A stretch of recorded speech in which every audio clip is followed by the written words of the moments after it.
Good morning, ladies and gentlemen, boys and girls. Today we're going to take a trip to the continent of Africa.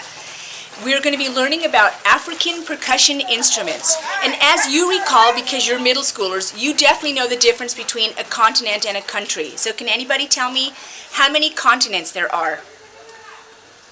Shout it out! There's 7. I'm seeing fingers. There's 7 continents. The continent of Africa has many nations. I do not know how many nations. You could look it up yourself.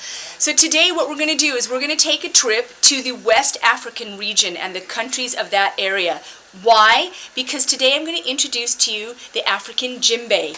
You would think that Djembe begins with a J, but it actually begins with a D. D-J-E-M-B spells Djembe.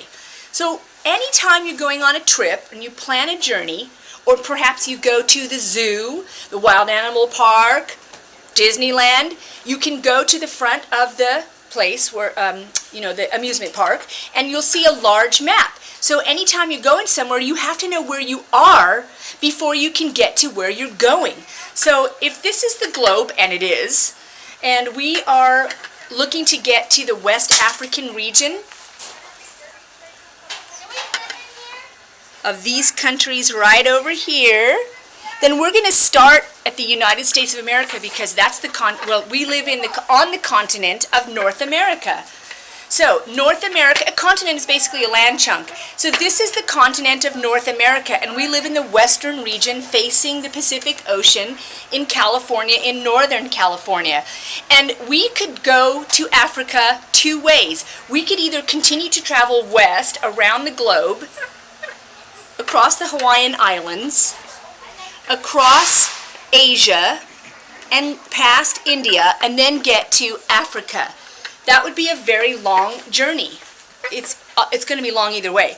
Or we could start in North America, and we could travel east towards Europe, and we would hit the furthest nation in Europe, which is Ireland, which is next to England, north of Spain and Portugal, from where Christopher Columbus set sail. I'm going to tell you about that. And then we would be right here on the African country in the region of West Africa. So it's shorter to go this way. So just let me give you a little background information about going around the globe one direction or the other. So North America has been in the previous times considered to be having been discovered by Christopher Columbus.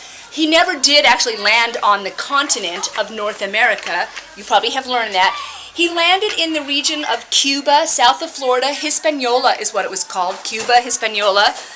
And what happened was, in those days, in the 1400s, people wanted to get to India for all the beautiful spices, curry, powder, cumin, turmeric, all these wonderful spices, cinnamons, cloves, because this is a nice warm region where those spices would be grown, and all the gorgeous fabrics, silks.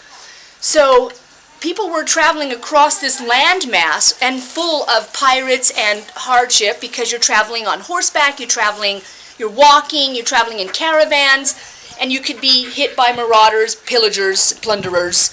So Christopher Columbus and other explorers of that era said, hey, let's do it by ship. So let's just get there. So they thought they were going to just go across the ocean and land in Africa, not knowing that there was a continent right there. They bumped into the continent of North America, but like I said, they actually never got there. They got to Hispaniola area. Now there's archaeological evidence to show that, in fact, Swedish people, Norwegians, Vikings, Eric the Red, Leif Erikson, actually went across the top of the globe and landed in North America centuries before. So let's go back. So when Christopher Columbus left Spain and Portugal area and landed in Hispaniola, he saw brown-skinned people and he thought he was in some island off of the coast of India. So he called them Indians. But they're not Indians, they're not from India. They were the New World people. North America was called New World because it was unknown in the previous times. Okay? So now let's go back to the continent of Africa and let's learn about some African percussion instruments, shall we? So the main instrument that I'm going to be sharing with you today is the djembe, D-J-E-M-B-E. And a djembe is a usually goat skin drum. There's much larger ones than this, and this is kind of a goblet shape. You will see on Google Classroom that I put together a slideshow presentation and some other information. You're actually going to see people play and dance. You're going to see a flash mob of people playing the djembe in Melbourne, Australia. Anyway, so the djembe is tuned by these chords that are tightened. And it's made of a skin of an animal skin, and it's hollow in the bottom to allow the sound to come out. It's also got these wonderful African patterned carvings in wood. Typically it would be a wood from the region. You wouldn't find a redwood tree there. So also on Google Classroom, you're going to see that I have put up a little video explanation. It's about 2.5 minutes of the difference between a djembe and a conga. So let me just tell you a little bit of information about the conga and the djembe.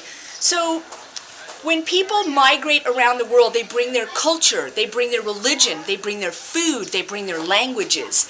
So as we know, African people were taken either by force, and that was slavery, to many other countries, and sometimes people left a country or a region by their own volition, by their own will. But in those days, hundreds of years ago, Africans were taken from the Western African region, from other areas as well, and brought to the Americas, meaning to the United States of America and to England. And so they brought their music with them. Many of those people groups landed in Brazil and in Haiti. So you'll see many African dark-skinned people who speak their native language, but they also speak English, and they brought their music. So the conga is used a lot in Latin American music. They call it maybe Afro-Cuban music. So you'll see the conga and the bongo drums used that way. Okay, so when we see a djembe, we're going to know that the center of the drum has the bass sound, the deep sound. And the side of it, along the edge, is more like the treble. It's the high sound. The larger the drum, the deeper the bass. So in African music, it's not just for entertainment like we do. We use our music mostly for entertainment. But in African cultures and most cultures around the world, music is used as part of their religious celebrations. Like when maybe when a boy becomes a man, or when a girl gets engaged, and one of the things you're going to see is on the Google Classroom, you're going to see a celebration called, let's see if I can remember it, Iri Ji, and it's a celebration of the yam harvest, because yams are super important in African culture. We use sweet potatoes. Those are grown here in the United States. Sometimes we use yams, but they're truly sweet potatoes in their country. Remember, plants grow in different regions according to their climatic needs, right? Their soil needs, their sun needs. So they have a celebration about the yam once a year, and it's in September. It's the end of their harvest.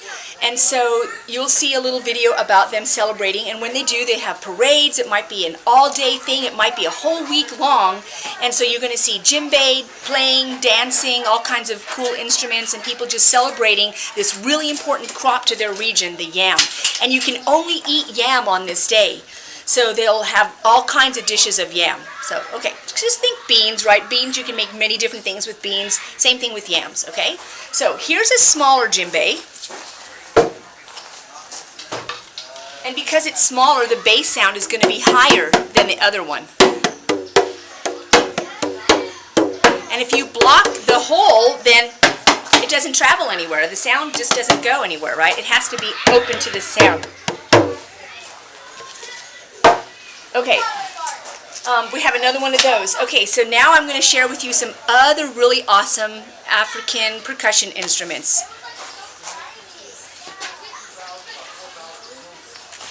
You're going to see on Google Classroom something that you can print out if you're at home, and you can print this out and color it, and you can match it to the name of these various instruments, and some of these I have here today to share with you.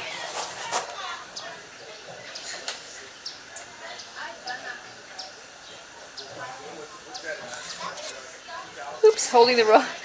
I'm having to look at the camera backwards. It's a reverse image. So we're going to see the Xylophone, the kaishishi, the juju shaker, the kalimba, The seed shakers, the sistrum rattle I don't have, and the djembe drum, which we just saw, and then the African talking drum with a mallet. I don't have that one either. So let me show you what I do have. This one's kind of fascinating. I'm going to show you the small one first. So this looks very much like a what? What Western instrument do we have that looks similar to this? Anybody know? It's usually made of metal. The xylophone, used in a lot of marching bands. I'm from Pasadena, well, originally from Ireland, but every year in Pasadena at the Festival of Roses, the Rose Parade on the 1st of January, my family emigrated from Ireland to Pasadena, we would go to the Pasadena Rose Parade. And the marching bands from the football teams that are going to play in the Rose Bowl would come down the parade, and they would have people playing the xylophone. It's a marching band instrument, and it just has a wonderful sound. This one is made of the natural materials from that region, so it's made of wood. And underneath here, what are these? What are these right here?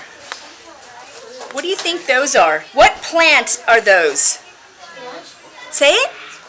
It is in the squash family.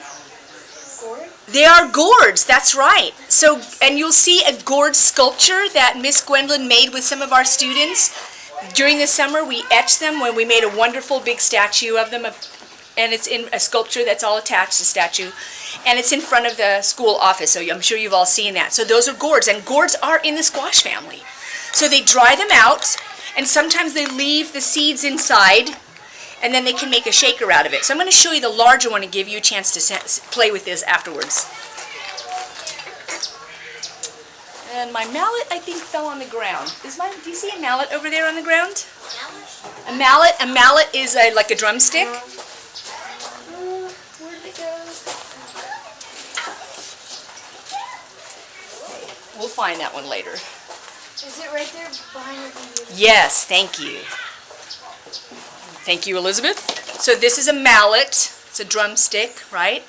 And this is really heavy. This is a really large one and it has an awesome sound. It's super heavy. Look how big that is. And check out the size of those gourds. Maybe that's why they call it a balafone.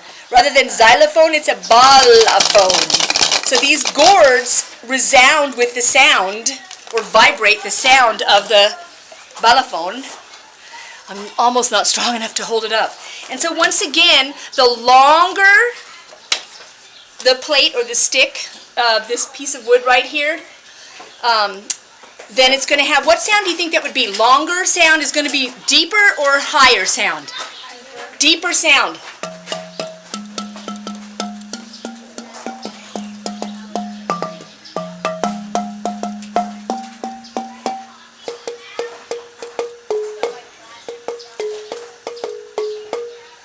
So you guys are all going to get a chance to play this.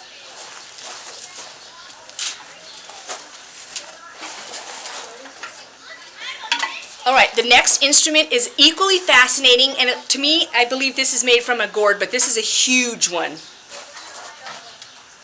Like, think giant pumpkin. Anybody ever been to the Heirloom Festival in Santa Rosa, California? Yeah? So you saw the towering pyramid of pumpkins and stuff, and the largest pumpkin that's like 1,500 pounds. So this would be a gourd also, a huge gourd with a wooden top. It's called a kalimba, and some people call it an African piano. So you have these sound holes that allow it to you could also use this as a drum too, it'd be really awesome. But I've seen them play it just as a piano. A kalimba, K-A-L-I-M-B-A. So once again, the longer the plate here, the longer the piece of the metal, and this is made of metal in this case because it vibrates, it bounces, it's connected to this bar right here with screws. So the longer, the deeper the sound, the shorter, the higher the sound.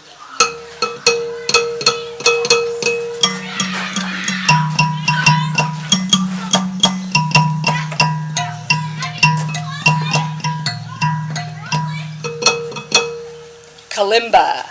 And I have another really interesting kalimba.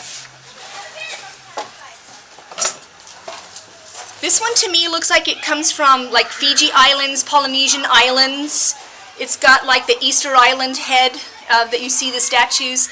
And this has smaller, kind of think of wind chimes. You know, you have some really beautiful, long, cylindrical metal pipes that give you like the cathedral sound of a wind chime, or the little tiny ones that have the little tinkly sound. So it's just another one. Once again, this one is not tunable. That other one you could tune by loosening the strings, the screws, and then lengthening or shortening. This one is just fixed. So you get what you get.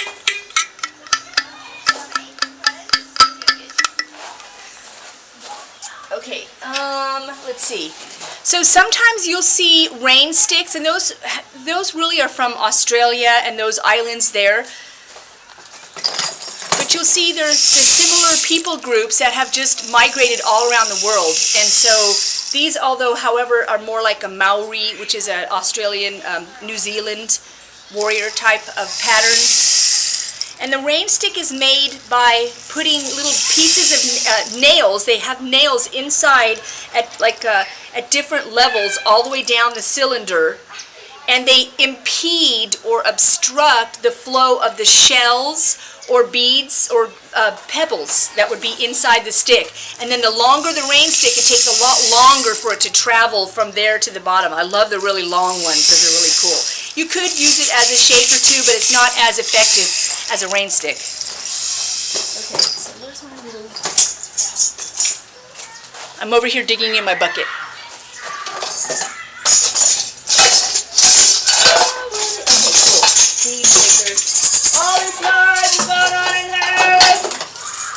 Sometimes I feel like Miss Frizzle from the Magic School Bus. So here we have some seed shakers. Once again, these are made of the wood of the region, and they will have seeds or pebbles inside. So last week, or not last week, the week before, because I do music one week and then gardening another week. So 2 weeks ago we learned about shakers, and you learned about the shakere, and you saw a video about that. I've reposted that because it's so fun. I can't not dance when I see that.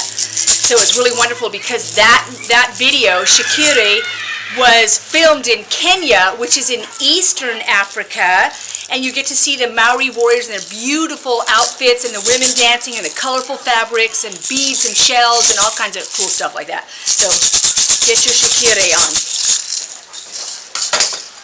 Okay, so I believe that's it for our lesson on the African percussion instruments, and now what I'm going to do is I'm going to sign off, and I'm going to give you guys a chance to play these instruments. So, anyway, see you later. Bye.